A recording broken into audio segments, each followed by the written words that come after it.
मित्रों, जय श्री राम। आज आप लोग नर नारायण की उत्पत्ति की कथा सुनेंगे। श्रीमद् भागवत के एकादश स्कंध के चतुर्थ अध्याय में भगवान नारायण विष्णु जी के अवतारों का वर्णन है। इसमें नर नारायण को भगवान नारायण का अंशावतार कहा गया है। उन्होंने तप मार्ग प्रदर्शित करने के लिए यह अवतार धारण किया। नर नारायण नामक दो भाई हुए, जिन्होंने बद्रिकाश्रम में उग्र तपस्या की, जिसके प्रतीक स्वरूप बद्रिकाश्रम में नर नारायण नामक पर्वत हैं। देवी भागवत में नर नारायण की कथा का चतुर्थ स्कंध में मनोरम वर्णन है। इसके अतिरिक्त वामन पुराण द्वितीय अध्याय, पद्म पुराण द्वितीय अध्याय तथा विष्णु घमोत्तर पुराण के पूर्वार्ध में भी भगवान नर नारायण की कथा का वर्णन है। भगवान नर नारायण की अद्भुत कथा इस प्रकार है। सृष्टि के आदि में भगवान ब्रह्मा ने अपने मन से 10 पुत्र उत्पन्न किए। संकल्प से आयोनिज उत्पन्न हुए। ये मानस पुत्र मरीचि, अत्रि, अंगीरा, पुलस्त, पुलह, क्रतु, भृगु, वशिष्ठ, दक्ष और नारद हैं। इनके द्वारा ही आगे समस्त सृष्टि उत्पन्न हुई। इसके अतिरिक्त ब्रह्मा जी के दाएं स्तन से धर्मदेव तथा पृष्ठभाग से अधर्म उत्पन्न हुए। ब्रह्मा जी के पुत्र दक्ष प्रजापति का विवाह मनुपुत्री प्रसूति से हुआ। प्रसूति से दक्ष प्रजापति की 16 कन्याएं उत्पन्न हुई। उनमें से 13 कन्याओं का विवाह धर्म से हुआ तथा एक कन्या का विवाह अग्नि से, एक का पितृगण से तथा अन्य एक का विवाह शिव जी से संपन्न हुआ। जिनका विवाह धर्म से हुआ, उनके नाम इस प्रकार हैं: श्रद्धा, मैत्री, दया, शांति, तुष्टि, पुष्टि, क्रिया, उन्नति, बुद्धि, मेघा, तितिक्षा, ही, लज्जा तथा मूर्ति। धर्मदेव अपनी सभी पत्नियों से स्नेह करते थे, परंतु सबसे छोटी पत्नी मूर्ति से उन्हें विशेष स्नेह था।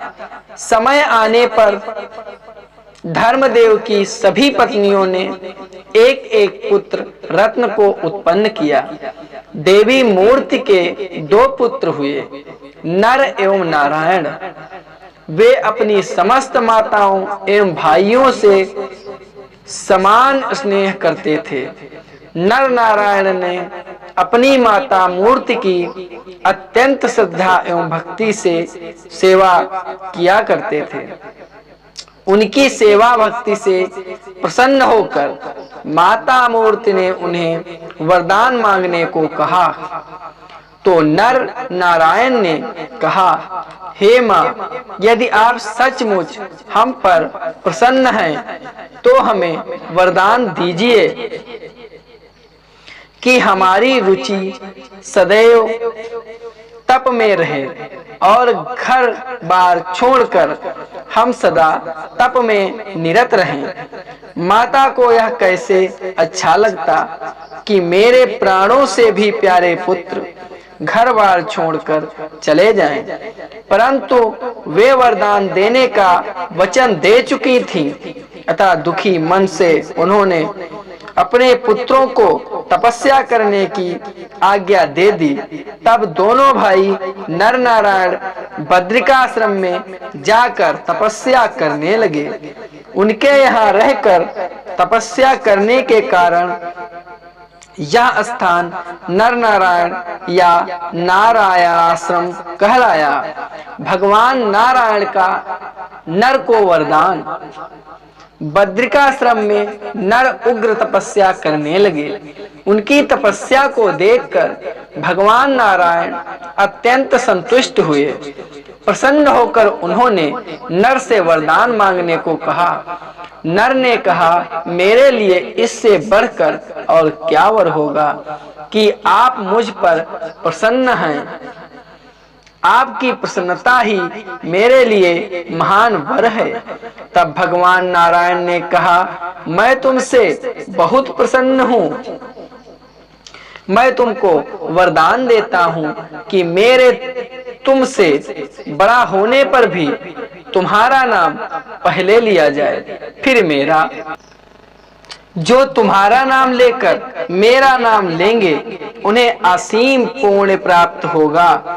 इसलिए जहाँ भी दोनों भाइयों के नाम लिए जाते हैं वहाँ छोटा होने पर भी नर का नाम पहले फिर नारायण का नाम लिया जाता है। यह भगवान नारायण का नर को वरदान है। नर ने एक वरदान यह भी मांगा कि आप प्रसन्न हैं तो मेरा सारथित्व स्वीकार कीजिए। यह सुनकर नारायण हंसे और बोले, भावना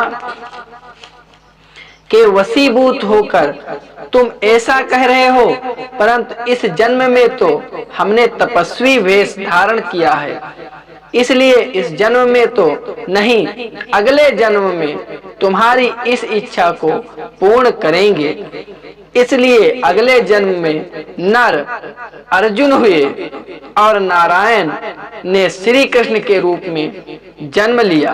महाभारत में श्री कृष्ण रूप में अर्जुन का सारथी बनकर भगवान ने नर को दिया वरदान पूर्ण किया। प्रेम से बोलो भगवान नर नारायण की जय हो, जय हो, प्रभु तुम्हारी जय हो।